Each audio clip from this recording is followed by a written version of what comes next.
Nothing transforms a dog's life quite like their first adventure beyond the familiar confines of home. Max, my golden retriever, has always been the quintessential homebody, a professional napper with a PhD in treat begging and an uncanny ability to find the most comfortable spot on any couch. His daily routine consisted of sleeping, eating, more sleeping, and occasionally barking at the mailman just to maintain his canine credentials. But something changed when I decided it was time to show Max there was a whole world waiting beyond our backyard fence.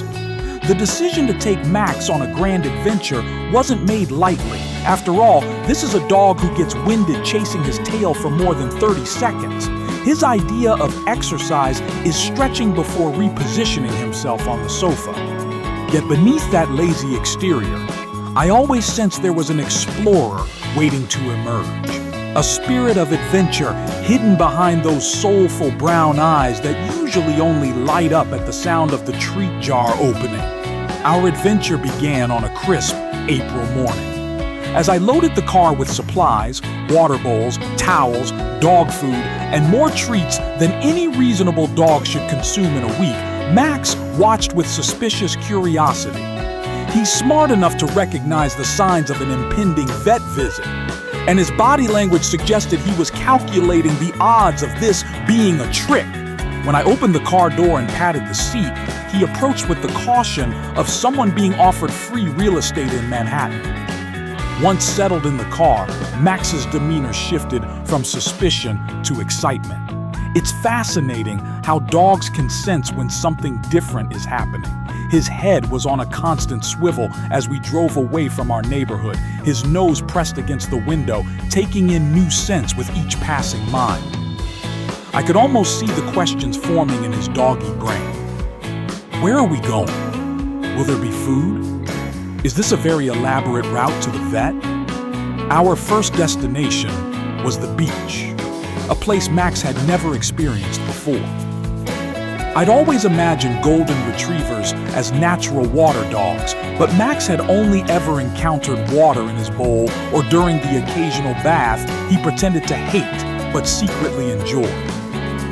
As we approached the coast, the scent of salt water filled the car, and Max's nose worked overtime trying to process this new olfactory information.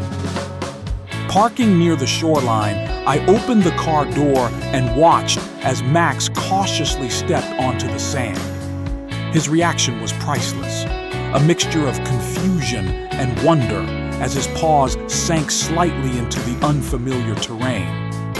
He looked at me as if to say, "What kind of backyard is this?" Then came his first encounter with sand. He sniffed it, pawed at it, and even attempted to dig, only to discover that sand doesn't behave like the dirt in our garden, but it was the ocean that truly captured his attention. Max stood transfixed at the edge of the wet sand, watching the waves roll in and retreat. His ears perked forward, his tail frozen mid-wag as he processed this massive moving body of water. I wondered if he thought it was the world's largest water bowl, or perhaps some kind of mythical entity that dogs only heard about in legends. For several minutes, Max was content to observe from a safe distance, occasionally glancing back at me as if seeking confirmation that this strange blue expanse was indeed safe. Then, something shifted. Perhaps it was instinct, or simply curiosity. But Max suddenly decided that the ocean needed to be investigated up close. With newfound determination, he marched toward the water, his confidence growing with each step. His first contact with a wave was another moment of pure comedy. The water rushed over his paws and he jumped back, startled by the sensation. But golden retrievers aren't known for giving up easily. Max approached again, this time prepared for the water's touch. When the next wave came, he stood his ground, allowing the foam to swirl around his legs. The look of accomplishment on his face was unmistakable. What happened next surprised even me. Max, my couch-loving, exercise-avoiding golden retriever, suddenly transformed into a water dog before my eyes. He bounded into the shallows, splashing and jumping with the unbridled joy that only dogs can express. Each wave became a new playmate to be challenged, barked at, and occasionally bitten, as if he could capture the water in his mouth. The beach wasn't just about the water, though. Max discovered seagulls, creatures that apparently existed solely to be chased. His attempts were enthusiastic but predictably unsuccessful, which didn't dampen his spirits in the slightest. Each failed pursuit was immediately followed by another, his determination never wavering, despite the obvious aerodynamic advantages his targets possessed. Perhaps the most heartwarming moment came when Max encountered other dogs at the beach. Social by nature, Max approached a small gathering of canines with his tail wagging like a metronome set to "extremely happy." What followed was a beautiful display of the universal language of dogs, the play bow, the excited barks, the circular chases that seemed to follow rules only they understood. For an hour, Max played with his new friends, running through shallow water, sharing in the collective joy of beach zoomies, and participating in what appeared to be an impromptu competition for who could shake the most sand onto their humans. By the time we were ready to leave, Max was soaked, covered in sand, and wearing what can only be described as a doggy smile of complete satisfaction. But our adventure was just beginning. After a quick cleanup and a rest in the car, we headed to our next destination, the mountains. I had some concerns about how my normally sedentary companion would handle a hike. This is a dog who sometimes needs coaxing to walk to the end of the driveway after all. Would the mountain trails prove too challenging for my pampered pooch? As we arrived at the trailhead, Max's energy seemed to have replenished itself. Perhaps it was the new environment or the lingering excitement from the beach, but he exited the car with enthusiasm, his nose immediately going to work processing the rich tapestry of forest scents. The mountains offered an entirely different sensory experience, earthy aromas, the sounds of birds and rustling leaves, and terrain that changed with every step. The trail we chose was moderate, challenging enough to be interesting, but not so difficult that it would overwhelm a novice hiker like Max. From the moment his paws hit the dirt path, Max seemed to tap into some ancestral memory of what dogs were meant to do. He walked with purpose, his nose constantly working, pausing occasionally to investigate particularly interesting spots that, to my human senses, appeared identical to every other patch of ground. Every tree became a point of fascination. Max sniffed each trunk methodically, sometimes circling a particularly intriguing specimen multiple times. I imagined him reading these trees like newspapers, gathering information about every animal that had passed by. His concentration was so intense that I almost felt bad interrupting his research when it was time to move along. The wildlife on the trail provided constant entertainment. A butterfly fluttering past caused Max to freeze mid-step, his eyes tracking its erratic path with the focus of a seasoned hunter, though his wagging tail betrayed his friendly intentions. A squirrel darting up a tree nearly caused him to dislocate his neck as he whipped his head to follow its ascent. Each new creature was a discovery, a wonder to be observed and, if possible, befriended, or at least enthusiastically pursued. About halfway through our hike, Max made what was clearly the discovery of the century, the perfect stick. Not just any stick, mind you, but a branch that was comically oversized for his carrying capacity. It was nearly as long as he was and thick enough to make maneuvering the trail a geometric challenge. Yet Max was determined that this particular piece of wood was coming with us. What followed was a masterclass in canine persistence. Max grabbed one end of the stick and began to drag it along the trail, occasionally getting it caught between trees or lodged under rocks. Each obstacle was met with problem solving that involved a combination of tugging, repositioning, and looking at me with an expression that clearly said, A little help here would be nice. I offered to carry it for him, but the offended look he gave me made it clear that this was his stick and his responsibility. For the remainder of the hike, Max proudly carried, or rather dragged, his wooden trophy. Other hikers we passed couldn't help but smile at the sight of this determined golden retriever negotiating the trail with a stick 3 times too big for him. One couple even stopped to take a photo, which Max seemed to appreciate, momentarily posing with his prize before continuing his laborious journey. By the time we reached the end of the trail, Max was visibly tired but carried himself with the dignity of someone who had accomplished something significant. And in many ways, he had. For a dog whose most strenuous daily activity involved relocating from the couch to his food bowl, completing a mountain hike while transporting a massive stick was indeed an achievement worthy of recognition. After a well-deserved rest and plenty of water, we embarked on the final leg of our adventure, a visit to the city.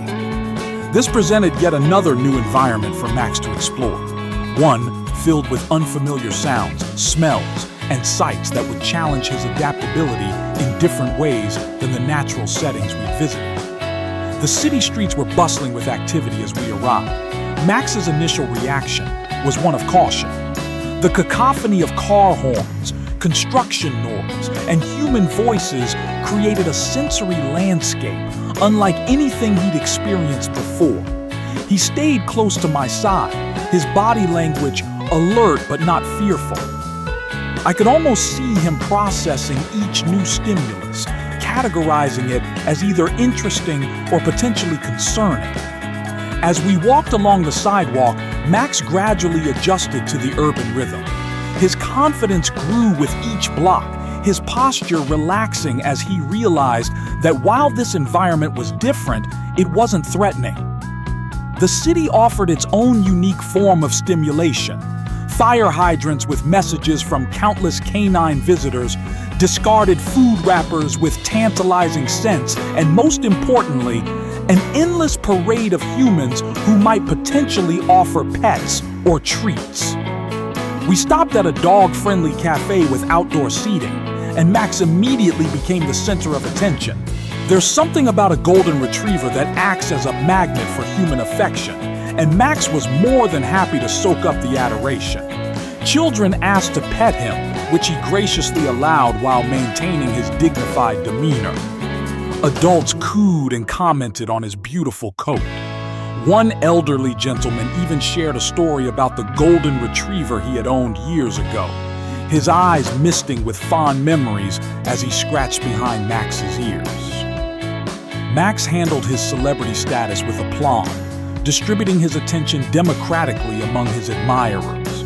He seemed to instinctively know which people needed a gentle approach and which were comfortable with his more enthusiastic greetings. For a dog who had spent most of his life in the relatively quiet environment of our home, his social intelligence in this new setting was remarkable. The highlight of our city adventure came when we discovered a specialty shop selling dog-friendly ice cream. The moment we approached the counter, Max's nose went into overdrive. He sat perfectly, his eyes locked on the server preparing his treat, his tail sweeping the ground in anticipation. When the small cup of dog ice cream was placed before him, he looked at me briefly, either seeking permission or simply sharing his disbelief at this turn of good fortune. With my nod of approval, Max approached the frozen treat with uncharacteristic delicacy. His first taste was tentative, a gentle lick to assess this new culinary experience. The second lick was more confident. By the third, all pretense of restraint had vanished, and Max attacked the ice cream with gusto, his tongue working overtime to consume this miraculous substance before it could disappear. The cup was clean in record time, and the look of pure bliss on Max's face suggested that if he had to choose between this moment and all the naps he'd ever taken, the ice cream might win. As the day drew to a close and we headed home, I observed a different dog in the passenger seat beside me, Max was physically exhausted, his eyes heavy-lidded, his body slumped against the seat, but there was something new in his demeanor, a contentment that went beyond his usual couch potato satisfaction. He had experienced more in one day than in perhaps all his previous days combined, and the effect was transformative. Arriving home, Max made his way to his bed, circling 3 times before collapsing in a heap of tired muscles and fulfilled dreams. He didn't even respond to the sound of the treat jar, a first in the history of our relationship. As he drifted off to sleep, I wondered what was playing through his mind.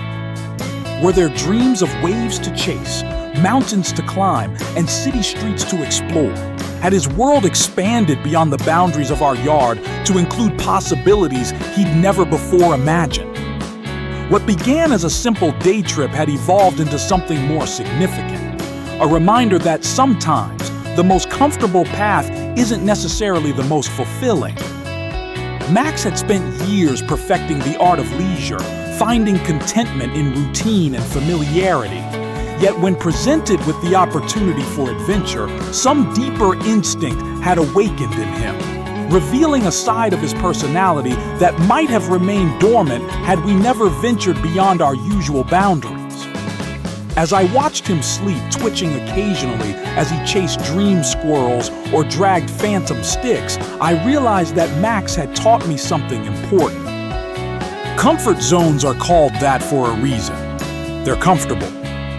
But the real magic happens in those moments when we step beyond them, when we trade the known for the unknown and discover capabilities we didn't realize we possessed. Max may return to his couch potato ways tomorrow, reclaiming his spot on the sofa and resuming his napping schedule. But something has changed. A spark has been lit, a door opened to possibilities beyond the familiar. And the next time I grab the car keys and invite him on an adventure, I suspect he'll be the first one at the door, ready to discover what new experiences await beyond the horizon. For a dog who once considered the backyard the outer limits of his world, Max has become an explorer, an adventurer, a seeker of new experiences. And in his transformation, he reminds us all that it's never too late to discover the joy of venturing into the great unknown, even if you're just a golden retriever who really, really loves his couch.